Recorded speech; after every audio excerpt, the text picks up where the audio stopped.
बड़ी चीज जो खबर आई है कि नेतन्याहू गायब है और वो जगह बदल करके अपने मीटिंगें कर रहे हैं। जो उनके सिक्योरिटी एहलकार हैं, उन्होंने कहा है कि आप एक जगह न रहिए, आपकी जान को खतरा है। तो ये जो खबर है, इसको आप किस तरह से देखते हैं सिक्योरिटी पॉइंट ऑफ व्यू से? क्योंकि जब हमला हुआ था, ईरान ने जब किया था, तो ये था कि अब इजराइल करेगा।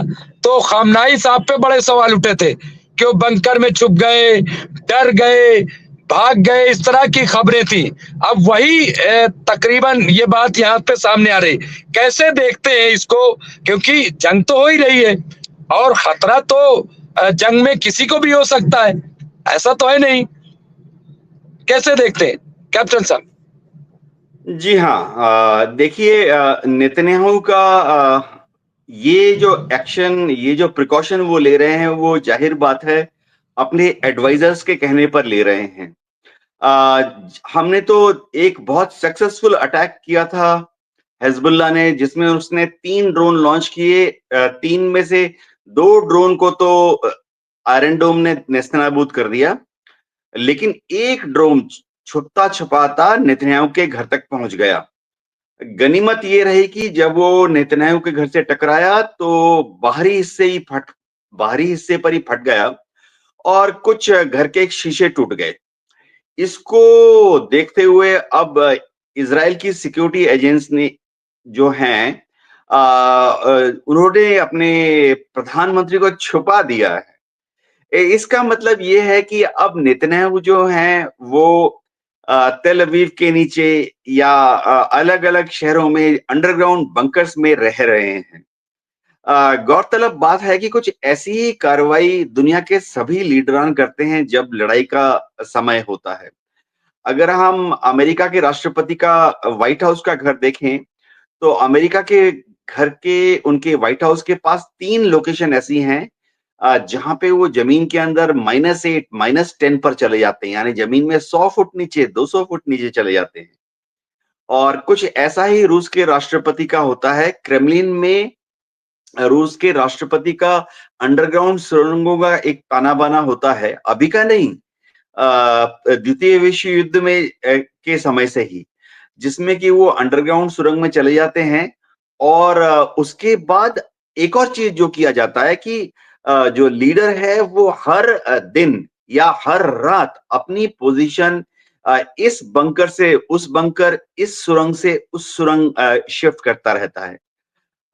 तो जाहिर बात है नेतन्याहू जो हैं अब एक्सट्रीम प्रिकॉशन ले रहे हैं कि ऐसा ना हो कि एक और सुसाइड ड्रोन या हिजबुल्लाह द्वारा लॉन्च किया गया कोई बहुत ही एक्यूरेट मिसाइल उनके घर के ऊपर आके फिर से अटैक कर दे।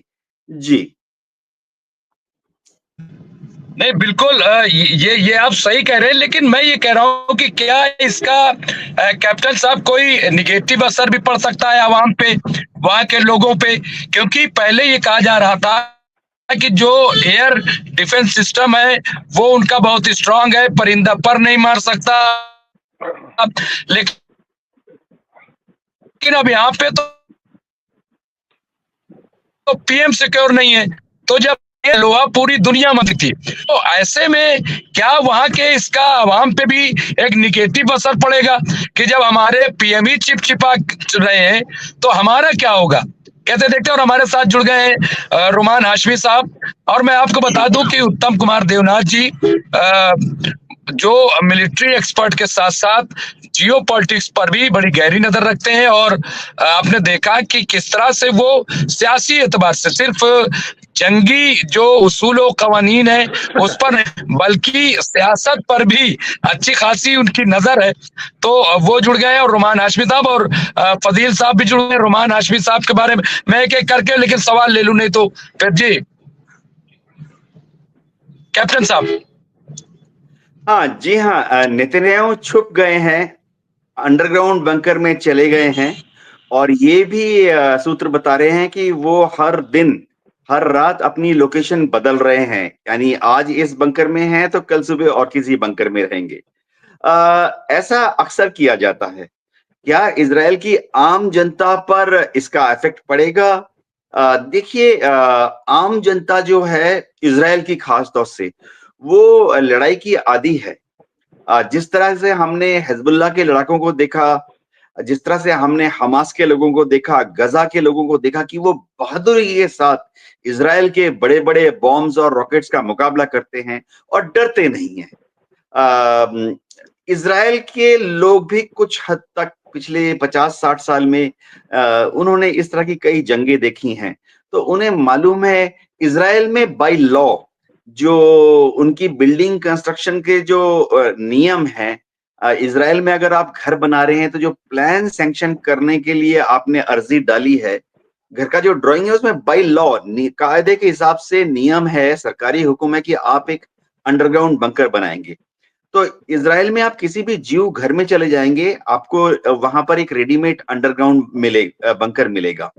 तो वहाँ के लोग अंडरग्राउंड बंकर में जाने के लिए एक ट्रेनिंग लेते हैं, जानते हैं कि सायरन बजेगा, अंडरग्राउंड बंकर में जाना पड़ेगा।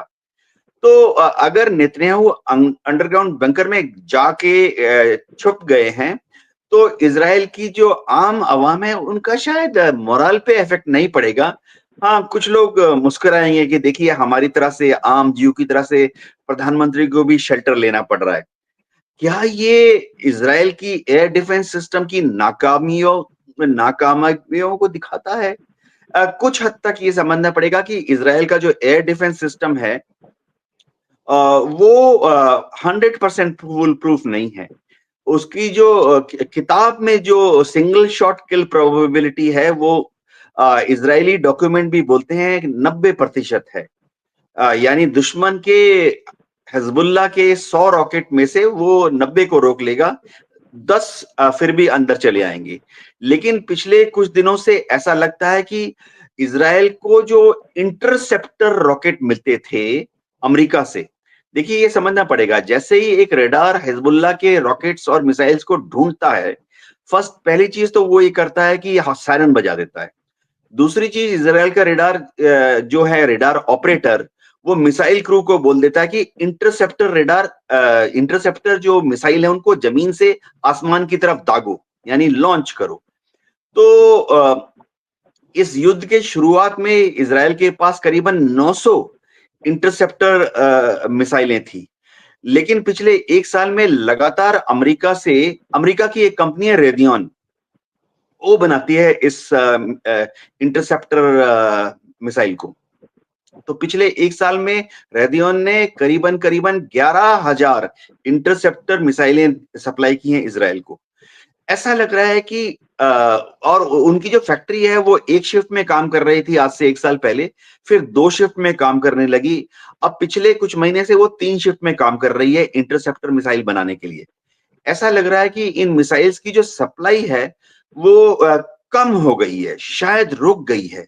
इसका एक कारण ये भी हो सकता है कि उसका जो चिप मैन्युफैक्चरिंग फैसिलिटी है, वो ताइवान में है और साउथ कोरिया में है। तो रेडियन जो है original equipment manufacturer for this interceptor missile, वो कंपोनेंट जमा करने में उनको दिक्कत हो रही है, सप्लाई चेन में दिक्कत हो रही है। तो काफ़ी बड़ी तादाद में अब हिज़्बुल्लाह के जो रॉकेट हैं, वो इज़राइल की ज़मीन पर पहुँच रहे हैं और फट रहे हैं और इज़राइल को काफ़ी बड़ी तादाद में नुकसान भी हो रहा है। जी।